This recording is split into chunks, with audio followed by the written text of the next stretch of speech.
My biggest loser of the last 3 years, number 3. And this one, I'd have to say the ticker symbol is fairly ironic because the ticker symbol is IQ. And you'd think if I had a higher IQ, I never would have picked IQ when I did, but thereby hangs a tale. Let's talk a little bit about iQiYi, which is sometimes called the, quotes, Netflix of China, probably a phrase that we used in our buy report that we put out June of this past year. That's right, my biggest loser, number 3, I only picked about 7 months ago. The stock was at $40.51, and IQ now has touched down from 40.5 down to 16.75, and that is down 59% since June 14th, just this past year. Now, of all 6 of these companies, iQiYi, IQ, is the largest still standing. This company still has a market cap of $12 billion. And in many ways, it's a successful and impressive company. It's had a poor stock market run in the last 7 months.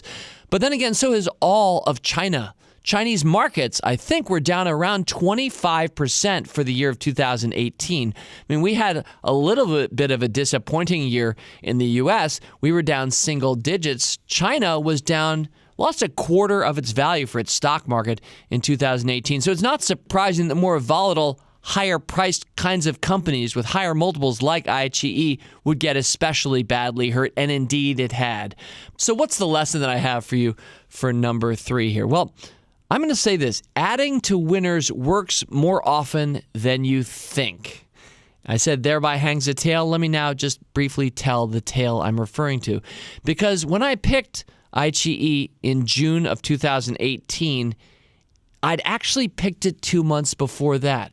The June 2018 was a re-recommendation of iQiYi. I first picked it in April of last year at 18. So it had risen from 18 to 40 in just 2 months. And it's there from that position at 40.5 down to 16.75 that we find ourselves today. But the truth is, from the very first position, I picked it at 18, and today it's right around 17.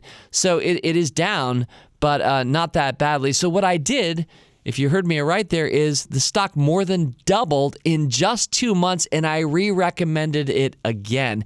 And while now I look back with some regret, I'm here to say that that strategy is something that I regularly do, and I'm not dissuaded by this example from doing it again. In fact, let me just look at Motley Fool Stock Advisor over the last 3 years right now. I'm going to give you 4 companies: Texas Roadhouse, Illumina, Match Group, and Okta. All 4 of those companies, Texas Roadhouse, Illumina, Match Group, and Okta, all 4 were re-recommended within the last 3 years. And each of those 4 respectively is up 95%, 99%, 193%, thank you, Match Group, and 68%.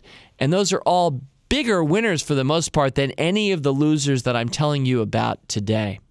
So the very strategy by which iQiYi appears as my 3rd biggest loser of the last 3 years, which in fact it has been from that June position, that very strategy has also led to many of my biggest winners. I haven't even talked about Shopify, which I'll mention a little bit later this podcast, but those are just 4 companies from Stock Advisor alone.